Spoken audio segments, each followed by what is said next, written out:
여야의 사실 예산 전국이 끝난 다음은 바로 총선입니다. 그래서 벌써부터 이제 총선 준비가 분주하게 이루어지고 있는데요. 먼저 여당인 국민의힘부터 살펴보겠습니다.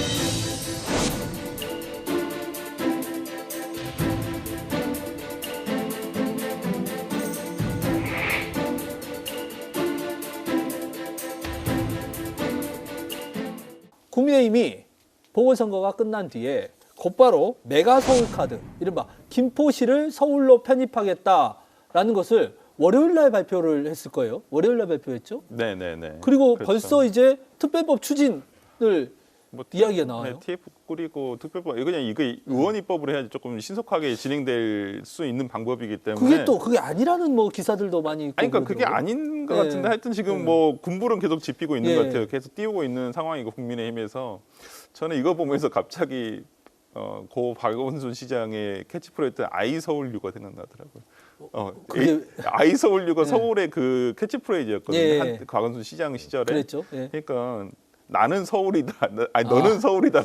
나와 너의 서울이다. 그러니까 나도 서울, 경기도 너도 서울. 이거거든요. 바로 이게 떠오르더라고요. 아이 서울유가. 그래서 야, 참 에이지력이 있으셨나라는 생각도 들고. 내가 너를 서울로 만들겠어. 약간 이런 느낌. 사실 이게 저희 웃으면서 이야기하지만 부동산 카페에서는 엄청 뜨거워요.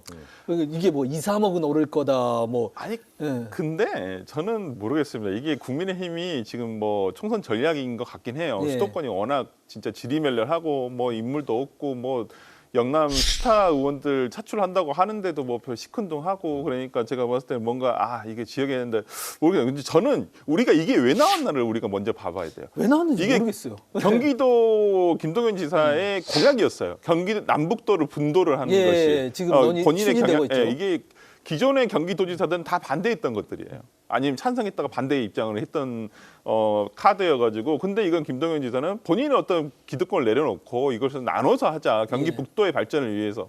그러다 보니까 지금 김포가 그 사이에 끼었다는 거예요. 지형적으로. 북도가 갈지 남도가 갈지 8월 달까지도 정해지지 않아가지고. 그렇죠. 근데 이 부분에 대해서 만약에 국민의힘에서 이걸 계속 이렇게 들이밀어버리면 김동연 지사로서 이 정책을 철회할 수밖에 없어요. 아니 경기 남북도를 괜히 나누자 해가지고 지금 김포에 대해서 서울로 편입한 해 만에 지금 얘기가 나오고 있죠. 그냥 놔두면 돼요. 네, 전 놔두면 되거든요. 근데 그걸 굳이 저희가 국민의힘에서 정치적으로 이것을 이용한다고 한다면 저는 김동연 지사 입장에서도 이걸 굳이 맞설 필요가 없다. 아니면 더 강하게 추진해서 각을 세울 수도 있죠. 본인의 어떤 대권 후보로서의 어떤 이런 뭐 생각도 있고 정책도 있어야 되니까. 그래서 저는 그런 부분에서라면 지금 국민의힘이 어찌 보면 진짜 방해 아닌 방해를 하고 있다. 김동연 지사의 공약에 대해서. 그래서 지금 오히려 지금 약간 이 전말이 약간 바뀐 감이 없지 않아 있어요. 원래는 경기 남북도 분도가 할 것이냐 말 것이냐, 김포가 거기에 어디에 해당할 것이냐에 대한 문제만을 하는데 지리적으로 약간 떨어져는 있습니다만은 지금 뭐 지리적으로 그렇다고 김포가 섬입니까? 섬도 아닌데 저는 그런 부분에서 지금 이렇게 국민의힘에서 뭐 군부를 계속 떼고는 있습니다만은 저는 이것은 결말은 용도 3일 것이고. 저는 이거 생각나요. 갑자기 정말 그 윤석열 대통령 후보 시절에 7글자 공약 있잖아요. 여성가족부 폐지. 이것과 똑같은 저는 수순을 밟을 것이다. 결국 되지 않을 것이다. 근데 제가 민주당한테 컨설팅 해드릴 건 아니지만 경기 남북도 대 메가 서울이면은 메가 서울이 이겨요. 그러니까 이거를 지금 프레임을 경기 남북도로 잡으시면은 망할 겁니다. 왜냐하면은 그렇게 잡으면 고향 같은 데들이 흔들려요. 왜냐하면 고향은 경기 북도가 되고 싶지 않아요. 그러니까 경기 북도가 되면 고향이 다 먹여 살려야 돼요, 진짜로.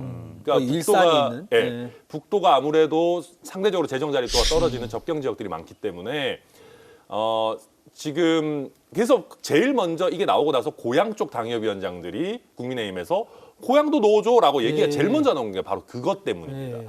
그래서 그러니까 경기 남도는 상대적으로 뭐 판교 같은 데는 지금도 이미 뭐 살기 좋고 뭐 서울 판교든 뭐 지금 판교든 뭐 괜찮아요. 근데 북도 쪽은 생각이 달라요. 그래서 이거는 민주당에서 한번 잘 생각해봐야 되는 프레임이다라고 생각하고 다만 다시 좀 정치적으로 돌아가서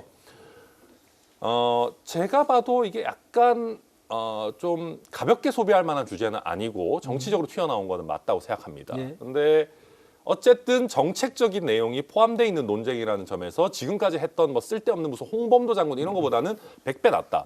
다만 이거를 메가 서울만 얘기하면은 저부터 화낼 것 같아요. 지역 당협위원장으로서. 그렇죠. 왜냐하면 저는 홍준표 시장 평소에 막 티격태격도 하지만 이번에 제일 잘 짚어낸 게 그거예요. 부산은 어떡할 거며, 부울경 메가시티는 어떡할 거며, 대구 경북 통합론, 광주 전남 통합론은 어떡할 거며 갑자기 메가 서울만 띄우면 어쩌자는 거냐.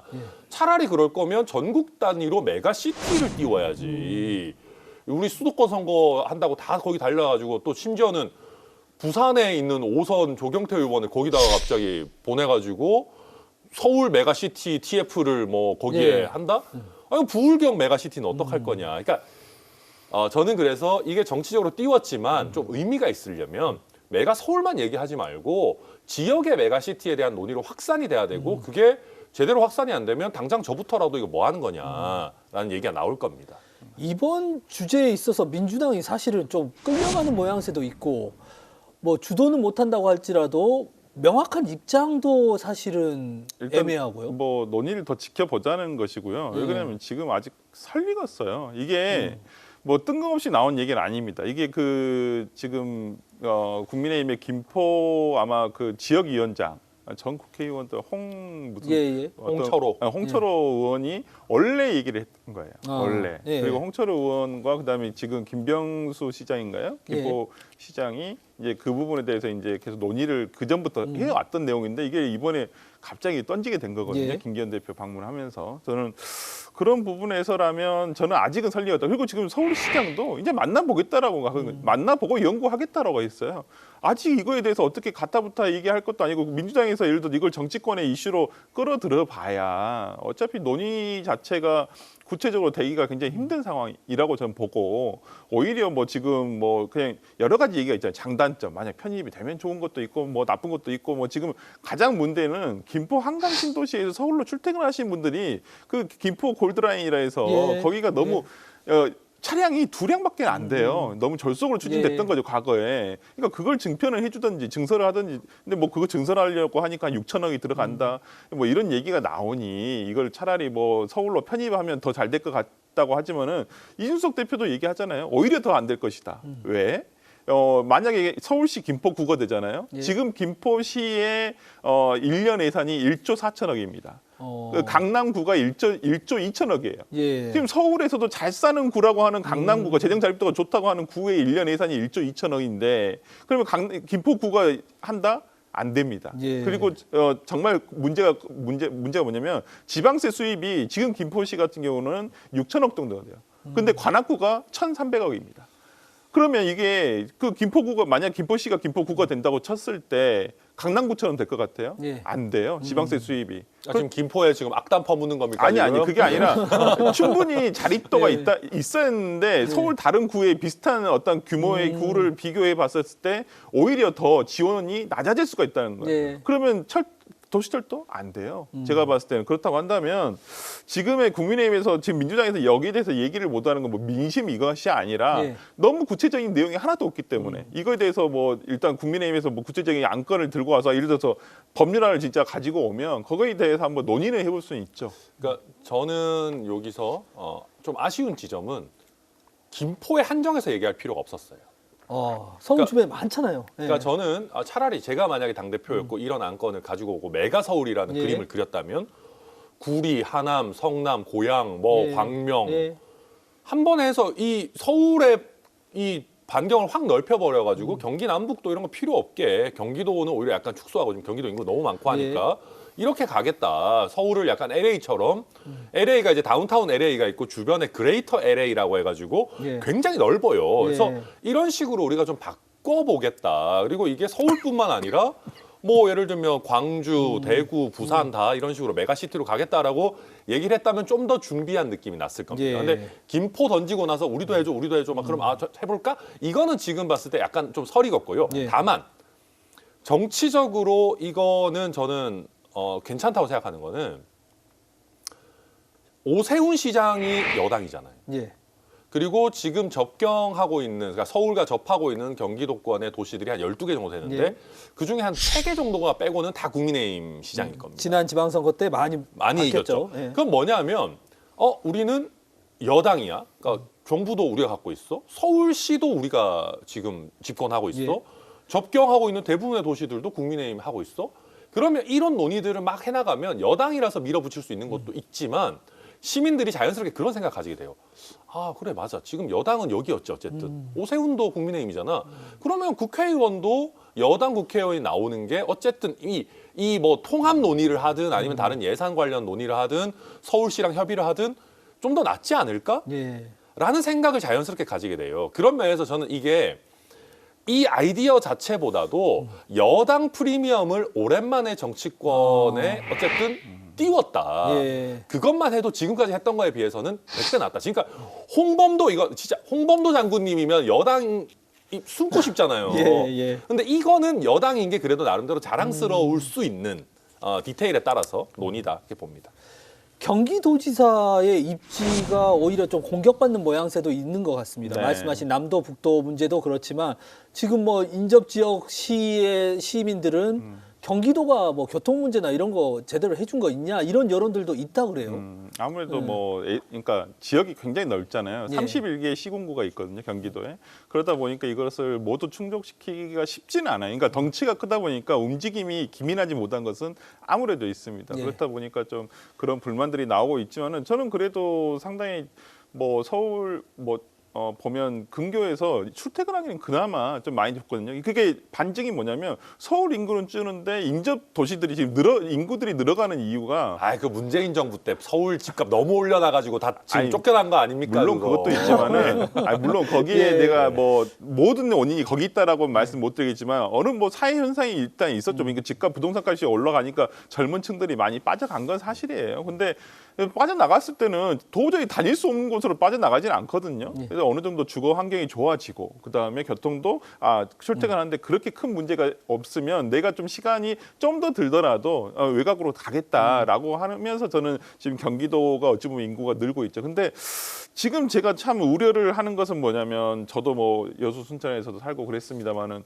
지역 지금은 소멸한다는 말이 나올 정도인데 그렇죠. 수도권은 너무 집중화되고 있거든요. 예. 지금 뭐 경기도 화성시 같은 경우는 1년에 인구가 3만에서 5만이 늡니다. 예. 진짜 우리 뭐 보성군이나 고흥군 같은 인구들이 그냥 1년 사이에 계속 늘고 있는 거예요. 뭐 3기 신도시 만들어지면 뭐 남양주 이런 데도 확 늘겠죠. 그렇죠. 지금 남양주도 몇 년 안에 지금 100만을 바라보고 예. 있거든요. 그렇기 때문에 그러면 다 특례시가 되는 거거든요. 그렇기 때문에 지금 저는 굉장히 근데 이번에 논의가 오히려 진짜 저는 정말 홍준표 시장의 말이 맞는 게 지방은 지금 소멸 단계에 들어간다는 얘기가 나오고 있는데 지금 너무 서울과 경기도로 너무 집중화되고 있거든요. 인구의 반 이상이 거기 있잖아요. 그렇기 때문에 이런 부분에 대해서 조금 이번 기회에 저는 잘 됐다고 봐요. 오히려 지역 균형 발전도 있어야 되거든요. 예. 그렇기 때문에 이 차제에 이런 수도권 집중화를 어떻게 완화시킬 것인가에 대한 논의도 있어야 돼서 저는 뭐 어찌 됐든 간에 뭐 상당히 뭐 진지하게 던진 카드는 아닌 것 같은데 뭐 한번 진지하게 받아서 대한 국가 발전을 위해서 한번 논의해볼 주제이긴 하다. 네, 저는 봅니다. 저는 근데 진짜로 이거 메가 서울만 다루면 안 돼요. 그러니까 메가시티로 네. 해서 전국을. 차라리 그럼 저는 이런 논의도 해볼 수 있다고 생각합니다. 도를 없애버리자. 그러니까 아예 저는 진짜로 담대하게 주장을 던질 거면 우리 무슨 조선시대도 아니고 언제까지 팔도 뭐 할 거냐. 그럼 차라리 예. 지역 거점 도시별로 뭐 예를 들면 약간 뭐 한 100만 정도 사이즈의 도시로 재편하자든지 아니면 좀 더 크게 엮어서 메가시티가 있고 그러니까 메가시티 그다음에 한 100만 정도의 도시들 이런 식으로 우리가 다시 짤 수 있어요. 그러니까 예. 이게 우리가 기초, 광역, 뭐 중앙정부 꼭 이런 3단계를 거쳐야 되는 게 아니고 지금 특례시들도 보면 다 100만 단위로 묶고 있지 않습니까?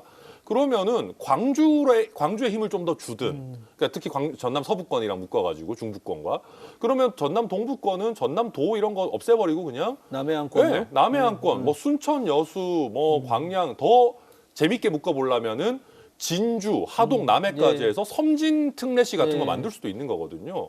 그렇게 해서 우리가 언제까지 무슨 경상도와 전라도 뭐 이런 거 말고 정말로 생활권, 기능권별로 해서 도시 재편 논의를 확 띄워버릴 수도 있는 거예요. 근데 그 정도까지 철학을 갖고 던진 거는 아니고 제가 봐도 막 던진 걸 수도 있는데 근데 이번 기회에 우리가 논의를 좀 제대로 해봐야 된다 생각합니다.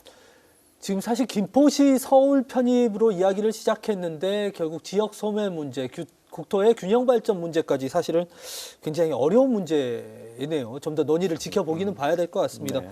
국민의힘 이야기 조금 더 해보면 인요한 혁신이 지금 보니까 이준석 전 대표와 홍준표 시장 사면했고 목요일 날 또 네. 이제 영남에 있는 중진들의 어떤 공천 문제, 그 이제 수도권이라든지 험지 출마론 이런 것들이 강화되고 있는데 지금 현재까지 어떻게 평가하십니까?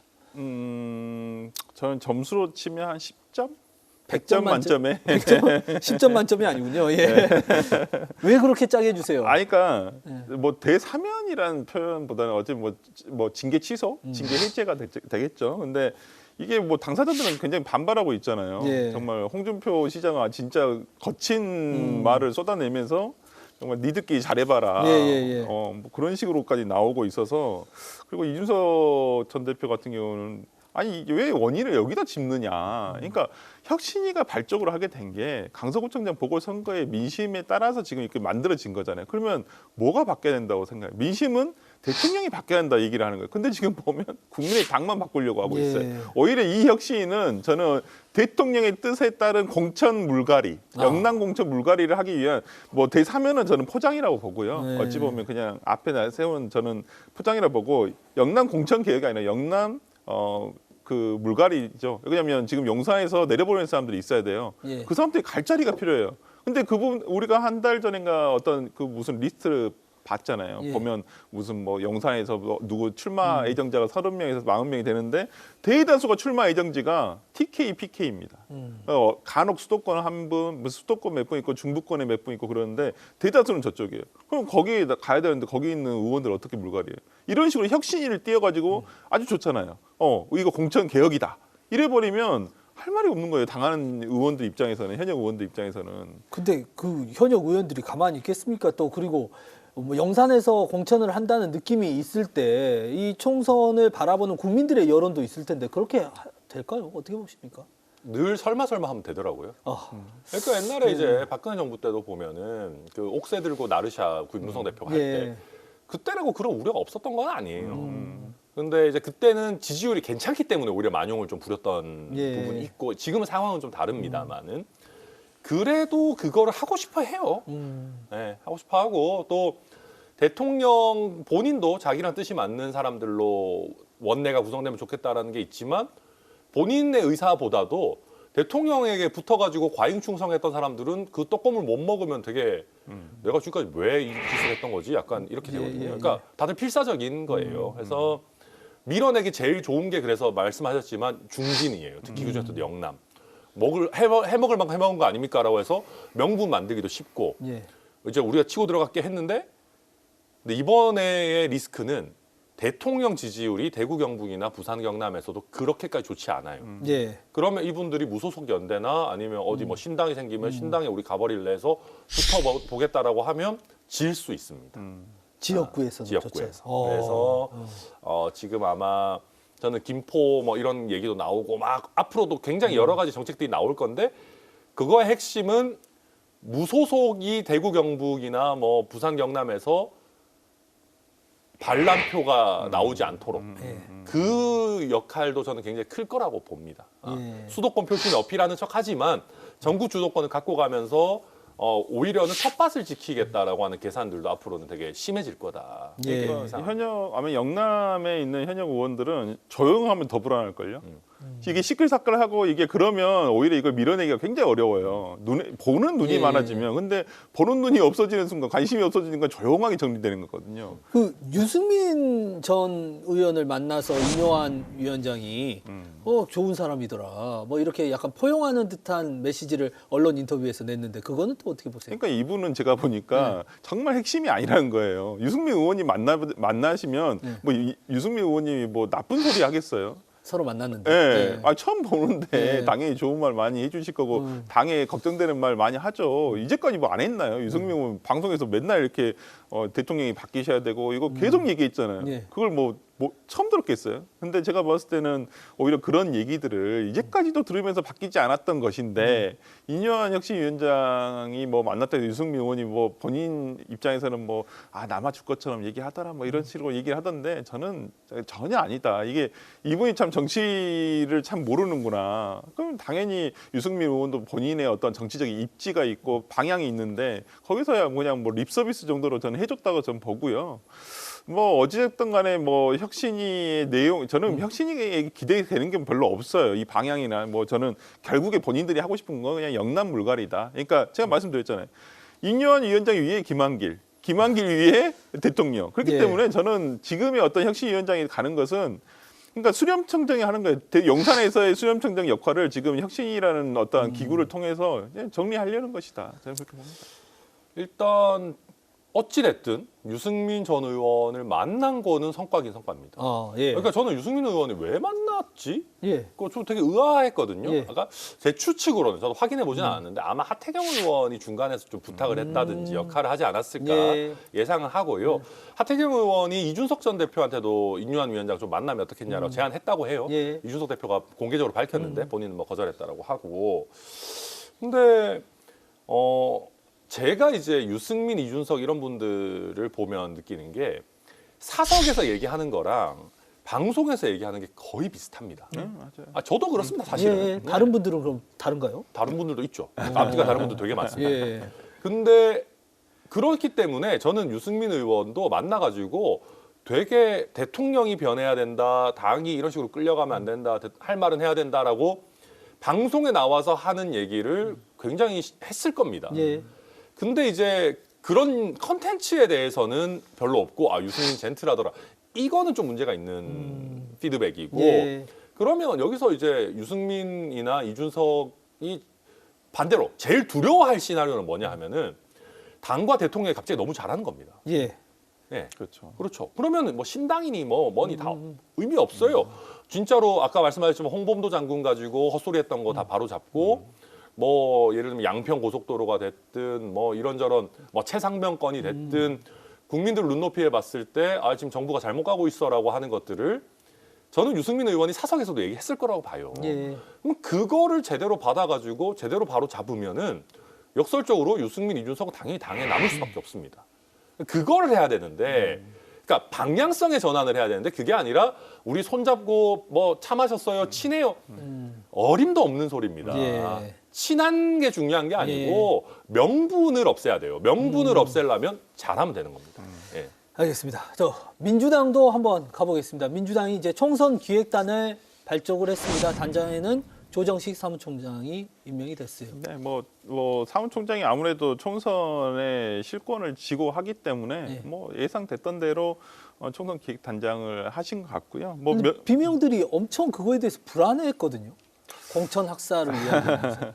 뭐 이게 이제 뭐 항상 민주당에서 이 뭐 공천 학살이라든지 어떤 이런 뭐 내려꽂기 뭐 전략 이런 거에 나올 때 항상 하는 말이 있죠. 시스템 공천입니다, 우리는. 시스템 이렇게. 공천 아닌 것 같은데. 근데 시스템은 시스템인데 뭐 국민의힘도 시스템은 있죠. 공천 시스템 당연히 있으니까 있는데 그게 그 시스템이란 것은 권리당원 50, 일반 여론조사 50을 얘기하는 것이고요. 그 전에 갈 길이 많아요. 뭐 면접, 컷오프도 있고, 뭐 서류 심사도 있고, 뭐 예를 들어 가점, 감점, 뭐 현역 의원에 대한 어떤 평가 이런 것들이 있기 때문에 거기서는 공개되지 않습니다. 그러니까 그건 뭐 일반 국민들도 모르고요, 당원들도 모르는데 그렇기 때문에 이런 부분에 있어서 어떤 뭐 보이지 않는 손이 작용하는 것은 아니겠느냐라는 우려를 아무래도 하는 것이죠. 공천 뭐 이건 뭐 비단 이번뿐만 아니라 매번 공천 시즌마다 있었어요. 총선 때에는 그렇기 때문에 했는데 어찌됐든 간에 저도 몇 면들을 봤습니다만 뭐 저 잘 아시는 분도 계시고 뭐 좀 의아하신 분도 계시고 뭐 어떤 예전에 과거에 이런 총선 기획 어떤 실무를 봤던 분의 표현을 빌리자면 여기서 총선을 아는 사람이 누가 있다고 선거를 아는 사람이 누가 있다고 약간 그런 식으로도 말씀을 하시더라고요. 그래서 뭐 이런 분들에 대해서 이제 이분들이 앞으로 이제 어떠한 방향으로 가실지 이런 일단은 뭐 상당히 중요한 역할이죠. 밑그림을 그리고 어떻게 할 것인가에 대한 것을 해야 되기 때문에 저는 뭐 그래도 기대는 해봅니다. 지금 입지자들, 민주당 입지자들을 쭉 보면 서로 이재명 대표와 좀 친하다. 난 이재명 대표가 경기도에서 일했다. 지난 대선 때 나 캠프에서 무슨 일을 했다. 이런 걸 홍보하면서 다니거든요. 그렇죠. 심지어 비명으로 알고 있는 분조차도. 약간 거짓말들을 하고 있는 분들도 있죠. 예. 예. 그래서 이제 이재명 마케팅이라고 그러는데 이거를 좀 당에서 막으려고 하는 움직임도 있는 것 같고 어떻게 보십니까? 제가 사실 지난번 지방선거 때 국민의힘 중앙당 공천관리위원이었거든요. 예. 그때도 저희도 똑같은 걸 했어요. 왜냐하면은 저희가 이제 미리 여론조사 돌릴 때 대표 경력 한두 개 봤잖아요. 예. 천편일률적으로 윤석열 캠프에 뭐 다 뭐 윤석열 뭐 왜냐면 그때만 해도 대통령 인기가 그렇죠. 어마어마했고 막 하니까 그래서 저희가 그때 저희도 비슷하게 윤석열 마케팅을 좀 막자 해서 이름 쓰는 거라도 좀 막자 이런 논의들을 했는데 또 그렇게 하면은 출마자들이 또 기가 막힌 꼼수들을 또 가져와요. 예. 이재명이라는 이름은 안 써고 뭐 윤석열 이름 안 써도 누가 봐도 그런 식으로 유추할 수 있는 것들을 연상되게. 예. 뭐 예를 들면 아마 그런 식으로 할 겁니다. 2023년 당대표 특보 뭐 이런 식으로. 예. 그러니까 이재명이라는 이름을 빼더라도 예. 그래서 이게 뭐 완전히 막을 수 있는 것은 아닐 거고 오히려 제가 봤을 때 막아야 되는 거는 설 변호사님 잘 지적해 주셨지만 그 비명 감별사 노릇하는 분들을 막아야 돼요. 그러니까 이제 예를 들면 이재명이란 이름을 못 쓰게 해요. 근데 거기 당대표 특보 출신의 막 친명 원외위원장 뭐 페이스북 같은데 정청래 의원이 가서 아 여기는 완전 우리 사람이죠 이런 거 예. 하나 남겨주면 또 우르르 간단 말입니다. 그러니까 그런 것들을 막아야 되는데 지난주에 막기는, 말씀하시다시피 쉽게 막기는 어려울 거다. 예. 예. 자, 그 민주당 입장에서는 지금 해야 될 일들이 많습니다. 저희가 첫 번째 주제로 윤석열 대통령이 바뀌었다라는 것을 이야기를 했었는데 사실 그렇다면 정책에서 어떻게 이제 민주당이 해나갈지도 관심입니다. 11월에는 아무래도 일단 그 기존에 했던 일특검 4국조에 대해서도 우리 논의를 시작을 해봐야 될 것 같고요. 그 다음에 엊그저께 이제 홍익표 원내대표가 나와서 얘기를 한 것도 있습니다만은 지금 국무위원에 대한 탄핵이라든지 뭐 해임 건의 뭐 이런 부분에 대해서 조금 논의를 해봐야 될 것 같습니다. 그러니까 뭐 특히 뭐 한동훈 장관이라든지 한동훈 장관을 포함해서 기존의 어떤 국무위원으로서 상당히 부적절한 그러니까 국무위원으로서 잘못한 부분들 뭐 그전에 뭐 논란이 됐던 거 말고 이런 부분들에 대해서 각 국무위원들 뭐 포괄적으로 한번 지금 포섭을 해놓고 있습니다. 단 이런 것들이 이제 뭐 탄핵의 요건에 해당하고 그걸 무조건 한다 이렇게 뭐 지금 이렇게 답을 정해놓고 하기보다는 지금 어떠한 것들 잘못했고 이러한 부분은 충분히 탄핵을 우리가 제기를 해서 소추를 해서 판단을 받아보자 이런 건 필요하거든요. 특히 저는 그런 부분에서 상당히 이게 의회의 견제 기능이에요. 이게 뭐 다수당의 행포다 이렇게 얘기하실 수도 있겠지만은